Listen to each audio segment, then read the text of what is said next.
The Weird Circle. In this cave by the restless sea, we are met to call from out the past stories strange and weird. Bellkeeper, toll the bell, so all may know we are gathered again in the Weird Circle.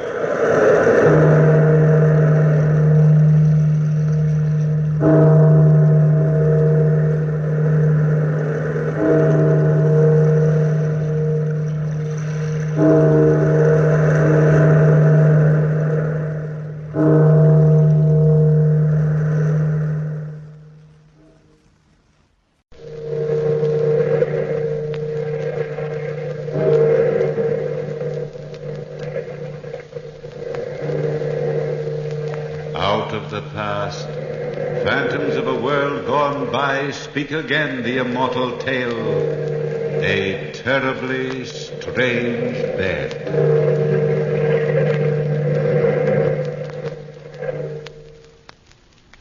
Jack Westcott was the best friend I ever had. He was the gayest of people. That was until we left America. I was writing a book about historic murder cases and had come to Paris to do some research work. Jack was fascinated with my work. Strangely fascinated. Almost horribly so. He enjoyed finding twisted minds and probing them. His hunger for crime was bound to end in tragedy. On the last evening of our visit in Paris, we were walking on the left bank of the Seine River when Jack noticed a crowd gathered about our old friend, the head of the Paris police force, Inspector Duval. I was in a hurry to return to the hotel to finish writing my murder manuscript. The deadline was in the morning. But Jack insisted on stopping. What's the excitement all about, Duval? Well, hello, Mr. Westcott. Still looking for ancient murders, Mr. Manning? Not tonight, Duval. Ancient or otherwise. Stick around, Mr. Manning. I'll show you a murder the likes of which you've never seen before. Okay, boys, drag it out of the river. What is it, Inspector? A corpse, Mr. Westcott. A corpse that's been squashed thin as a piece of paper. Oh, let's see it. Oh, what do you mean, thin as a piece of paper? Hey, bring it over here, boys. Right under the gaslight. Horrible-looking thing, isn't it? Horrible and fascinating. Why, it looks like it got squeezed in a giant press. We've had an epidemic of these corpses lately. Any idea who's doing it? Not even a vague notion, Mr. Hey, you. You, the fat man. You mean me, Inspector? Yes, I mean you, fat man. How come you're always around when we pull a corpse out of the river? Why? I enjoy murder. You enjoy it? You enjoy murder? It appeals to my sense of the artistic. Oh, it does. Well, there's something fascinating about these bodies. Something for a connoisseur alone to appreciate. The symmetry of the remains. The beautifully flawless flatness of the corpse. The hollow in the stomach. Lying in this puddle of gaslight, this mass of flesh and bones makes a nice picture. I should enjoy painting this, if I could paint. I know what you mean, fat man, but wouldn't you prefer probing the mind of a man who conceived this crime? A man's mind is his secret self. Well, enjoy the ghastly spectacle, my friend. Enjoy it. Good evening, gentlemen. All right, men. Take the body down to the morgue and try and find out who it is. Come on, Burke. I'd like to follow that fat man. In heaven's name, why? He's nothing but a psychopathic case. I want to satisfy a hunch. Well, if you're such a good detective, why don't you join Scotland Yard? Why, I might, Burke. I might at that.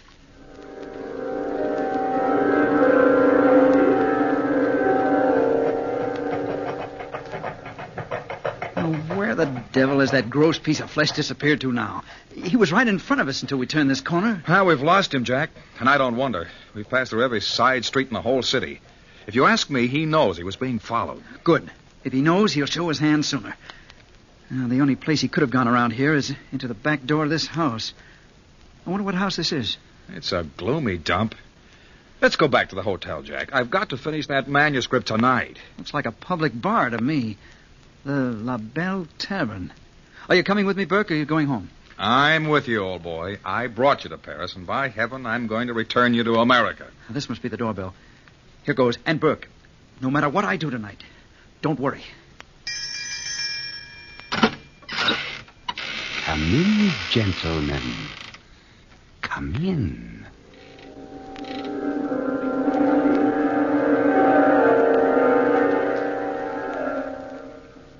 You were perfectly right, fat man. Those two Americans did follow you. They're sitting at the bar inside. The Americans value their lives so slightly. Amazing, isn't it, Cecilia? Their lives. Our lives. They might be cops. I don't want to get my neck in a noose. To be quite candid, I am not interested in your neck.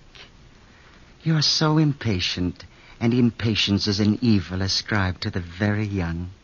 It might be a pity if you are not allowed time to cure yourself of that evil. Don't threaten me, you fat pig. You pig. I'd hoped to slap some sense into that lovely but empty head. Obviously, my stupid pigeon, those two Americans are wealthy. They would enjoy our roulette table. If you would show them to it. Remember, I'll talk to the croupier, and he will take care of the wheel of fate. If you don't do your part well, you'll face a lifetime in jail. What happens if they get wise? Room 16? But, of course. Let me go. I knew you'd understand. Yeah. I understand.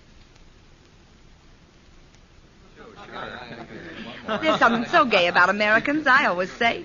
I hope you boys don't mind if I stick around. Well, miss, Not at all, miss. Not at all. You can call me Cecilia. How about another drink? Oh, that's fine.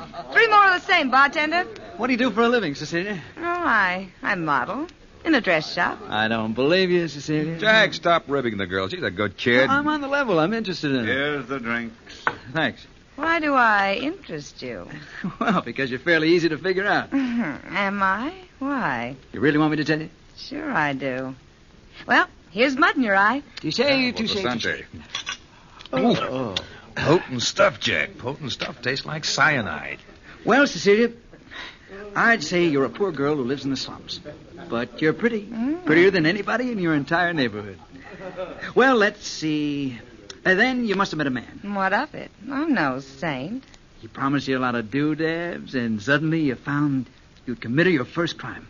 Let's say murder. What'd she do? Set her mother on fire? Oh, well, for that, let's have 3 more drinks. Bartender, 3 more.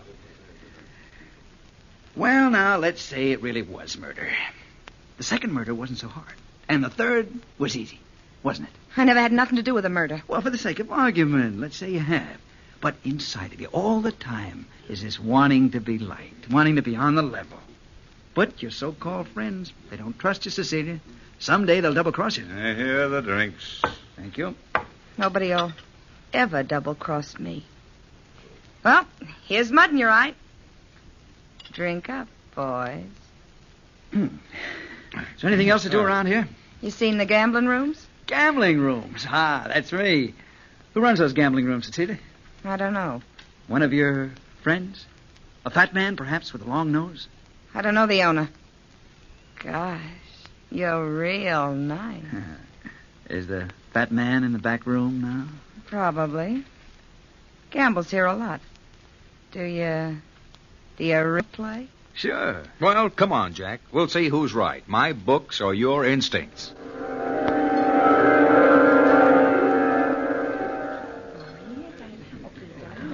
Number 21 wins. Jack, the fat man's in the corner of the room. Yeah, I saw him, Burke. And he saw you, old boy. Don't think he didn't. Come on, boys, let's play. Money, money, money. Place your bets, gentlemen. They'll make some room for us over here. Come on. 20 bets in here. Hello, Cecilian. Hello, Monty Laureate. You playing again? I thought you lost every cent you owned last night. A desperate man finds desperate ways to raise money. Even murder, eh? We heard about it. Perhaps, and perhaps not.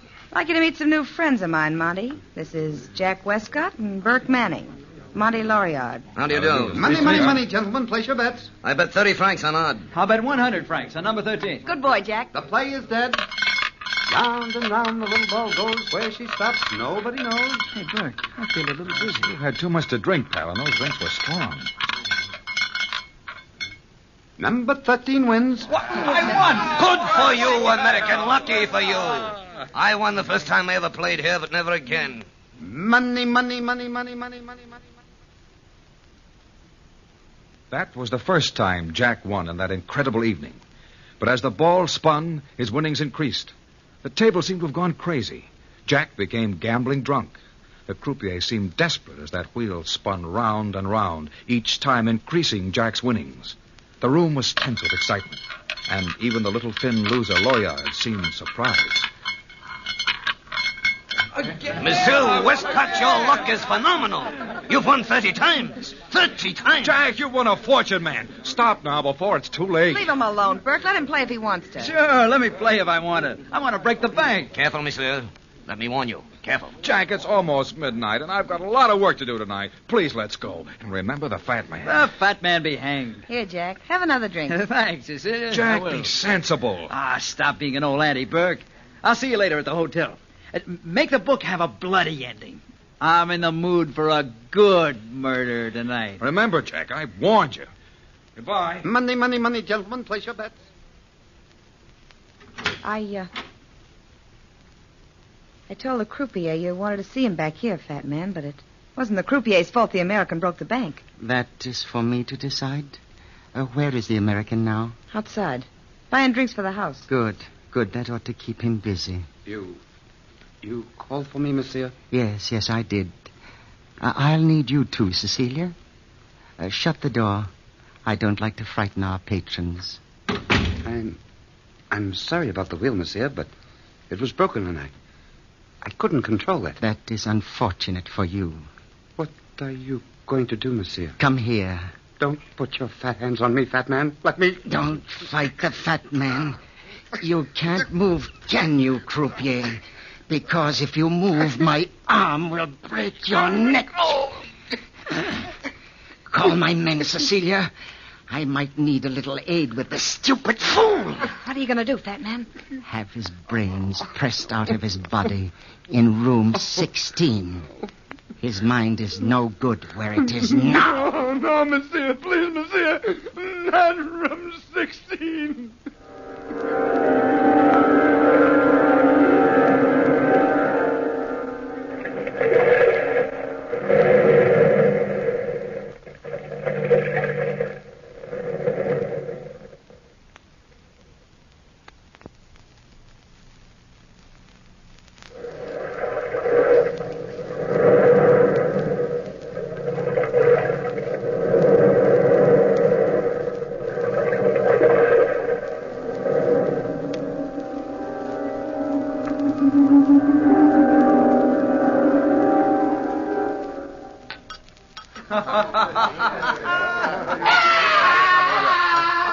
What's that? What was that, Monsieur Loriot? We'll probably be luckier if we don't ask questions. I want another drink. Jack, listen to me. Put on your hat and coat and leave this place. You're being watched all the time. Who's watching me? Hello, Jack. Oh, have a drink. No, Jack. You've had enough to drink. Leave this place right away. She's right, Jack. You must leave. I'll see you home personally. Come on, then. Oh, no, you don't, Monty Loriard. I know your tricks. The last man you saw home was found with a dagger in his breast. How come you're so interested in me, Cecilia? Because you're the first person who ever treated me decent. Oh, please go home. All right. Sooner or later, every woman develops some mother complex over me. Now, I don't want to be mothered. Who is trying to mother you, my friend? Oh, hello, fat man. Cecilia's. Ah, she's developed a rather latent maternal instinct. I think a maternal instinct is out of place tonight. After all, tonight's a night for celebration. Yeah, the fat man's right. Celebration. Bartender, open a bottle of champagne. Bartender, champagne. Champagne for Monsieur Westcott. Won't you join us, Cecilia? Yeah. Of course I will. Here is the champagne, monsieur. Won't you drink with us, Monsieur Loriot? No, thank you, fat man. I don't think so. I never enjoyed toasting to death. Death? Open the bottle, bartender. Good night, Jack. And good luck. Good night. Good night, good night, good night, good night, good night.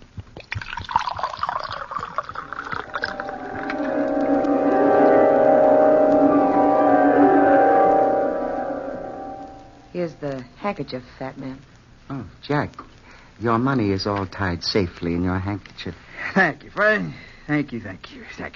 Where'll I put the handkerchief? It would be wisest to tie it to your belt. I feel dizzy, fat man. Oh, you need a cup of good hot coffee. That will straighten you right out. Cecilia, go in the kitchen and fix our friend a cup of coffee. But I really... Don't tell me, my little pigeon, that your hearing is failing you. I'll get it right away. I'm glad we're alone, fat man. I want a chance to talk to you. Talk away, Jack. Tell me confidentially. Why do you enjoy seeing a mutilated body dragged out of the river? There's beauty in death. In the act of death? Or in the recovery of a body after life is lifted? In both. Then do you enjoy committing a crime? Perhaps. Perhaps it would be pleasant to watch a man die. Slowly. Very slowly. In order to see life leave the body. Say that you and I watched a murder by pressure. What would happen? I'm interested, fat man. What would happen? The face is the first part affected. It would turn red, and the victim would probably feel hot blood pounding in his brain, pounding like steel hammers. Mm-hmm. Then his eyes would feel sore, as if the fluid creating sight were ebbing slowly away. That would be painful? Painful but glorious. His face would discolor. The pressure on his chest would be so great he tried to scream, cry out, but he couldn't. He wouldn't be able to move, not a limb, not a muscle. He'd be paralyzed. I'd see to that. And in that moment, all the horror that is in man's mind would be indelibly imprinted on the brain until a sudden crushing noise would blot out thought. And what would that crushing noise be? The pulverizing of the human bone. Here's the coffee, fat man. Oh, let me see it. Tastes all right. Here you are, Jack. This will fix you. No, I don't think I want any. If you'll pardon me, I'm so dizzy. So frightfully dizzy. Oh, of course you are. Here, Jack, drink it. Drink it, my friend. My good friend. If you don't want to drink it, Jack, don't. Open your mouth, my friend. It will sober you very quickly. No, Open your mouth. No. There.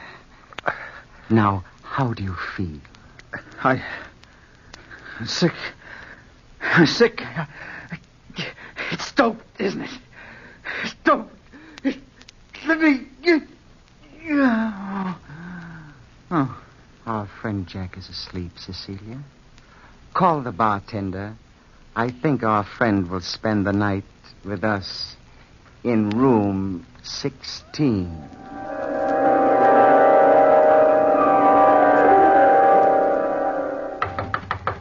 Monsieur Manning!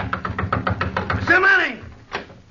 I've been looking all over Paris for you, monsieur. You've been looking for me? Yes, I've called every hotel in the city trying to find you. I know you don't remember me, but I met you earlier this evening at the Belle Tavern. My name's Loriot of the Paris Police Force. Yes, of course. Won't you come in? Where's Mr. Westcott? I had to leave him at the tavern. He wouldn't listen to me. You see, monsieur, I've been assigned to watch that tavern. It's been under suspicion for several weeks. Oh, great Scott, man. Where's Jack now? At the tavern. He's carrying an enormous amount of money on his person. I know the fat man will never allow him to leave with that money. Why don't you raid the den? Unfortunately, we can't. We have no proof. As a matter of fact, they might not harm him at all. But just in case, I thought it might be a wise idea for you to go down there. You can go to the door and ask for...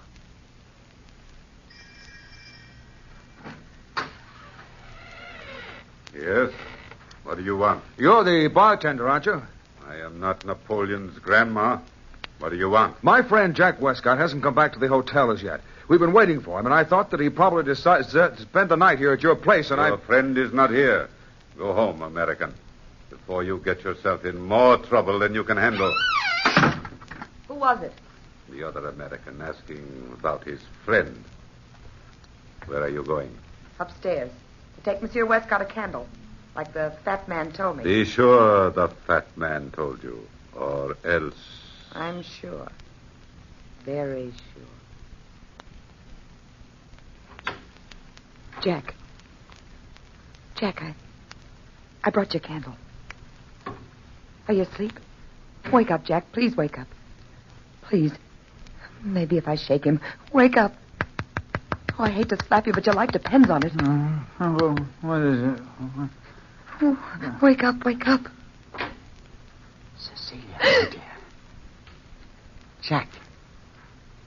Jack. Luckily, he's still asleep. Come, Cecilia. Let our friend sleep. I'm so sick. So dizzy and sick. Why didn't she let me sleep? Oh, I feel paralyzed. I can't move at all. Just as if I'm drugged. Maybe if I concentrate on the room, I'll go to sleep. Funny. Funny that a French gambling house should have a bedroom. What is an old English four-poster bed doing in a French room anyway? What a heavy canopy over my head. So solid looking. Almost as if it were made of steel. The mattress is so hard. I must concentrate on something. The picture above my head is just even with the canopy. Oh, an evil-looking Spaniard with 5 feathers in his head. The eyes moved. I'm certain of it. The eyes moved. I wonder if I dare look up again. I was sure there were 5 feathers. Now there are only 4. 4 feathers. 4 feathers. Now 3 feathers. I wonder who's outside my door. Try to sleep. No, look at the picture. What? The feathers have disappeared. I can barely even see the face. God in heaven. The canopy is being lowered on me. That's what it is. The canopy. I can't move.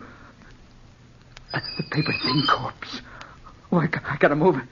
It's coming closer. Closer. Oh, that squashed me.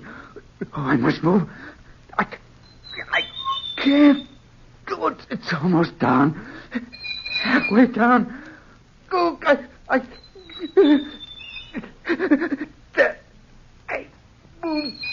Oh, just to crawl out of bed. Oh, if I could have crawl out of here.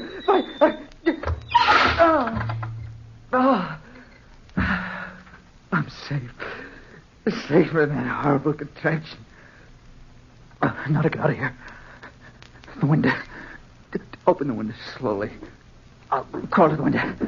Now, if I can push the window open slowly, very slowly. The bed must have clamped down on him by now. Listen to me, men. Push the window open. Oh, it's stuck. Be sure and deliver the money bags to me. There. Now to open it wide enough to crawl through. You can raise the canopy now. Let's go in, gentlemen. Help! Help somebody! Help me! Get that man before he Get the window. Somebody! I've got him. Shut the window. If the bed didn't work the first time, Mr. Westcott, I've ways and means of making it work the second, and perhaps it would be more pleasant to watch life ebb out in front of me. No. Place him carefully on the bed. Let me go. Let me go. Good. This ought to prove most enjoyable, Mr. Westcott. It's a pity you haven't my detached viewpoint. Let me go. Put him in. Then lower the canopy. No. This way, Bert! Up this way! Hurry, Mr. Lawyer, I can hear the bed moving! Cecilia, you fool! Look! Get Jack out of that bed! Jack, boy, here, hold on to me. I'll drag you out. Don't you put your hands on me, Lawyer. Watch into there. That'll take care of the bartender for a long time. I'm all right, Burke. Don't worry about me. Help Cecilia. I'll help her. Let me go, Cecilia. Don't push me. Help me, Lawyer! Help! No, you don't, fat man! You little... No, you don't! Your own device will be a Frankenstein! There! Try to get out of your own bed now!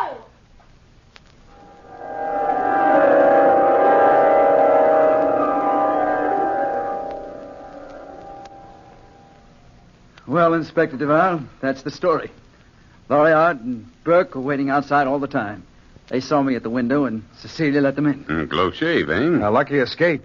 Loriard and I pulled him out of bed just in time, and Cecilia pushed the fat man under the canopy as it closed down. Must have been a horrible sight, Burke. Well, what about Cecilia, Inspector? What would they do to her? Unfortunately, the police can't find her. And I've instructed them not to look too hard.